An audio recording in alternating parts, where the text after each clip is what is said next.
এটা হলো স্ট্রবেরি গাছ। গাছগুলোর গ্রোথ দেখলেই বোঝা যায় গাছগুলো কতটা হেলদি। মাটির গুণগত মান ভালো থাকলে গাছগুলো ঠিক এমনই হেলদি থাকে।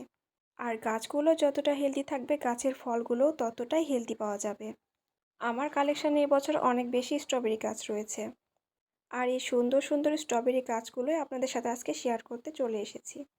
স্ট্রবেরি ফলটা কম বেশি সবাই অনেক বেশি পছন্দ করে। আর এই সুন্দর ফলগুলো মূলত শীতের মৌসুমেই পাওয়া যায়। এখন আমি আপনাদেরকে দেখাবো আমার প্রত্যেকটা গাছ কি পরিমাণ হেলদি।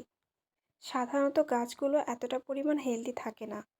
গাছের মাটিতে জৈব এবং রাসায়নিক সার প্রয়োগের মাধ্যমে গাছগুলো আমার এত সুন্দর হেলদি হয়েছে।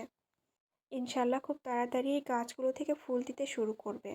গত বছর যে গাছগুলো ফল দিয়েছে সেই গাছগুলোর বর্তমান অবস্থা ঠিক এমন হয়। আর এজন্যই একবার ফল নেওয়ার পর ওই গাছটা দ্বিতীয়বার আর না রাখাই ভালো হয়। সেই গাছটা যেমন দুর্বল থাকে গাছের ফলগুলোও কিন্তু তেমন একটা ভালো আসে না।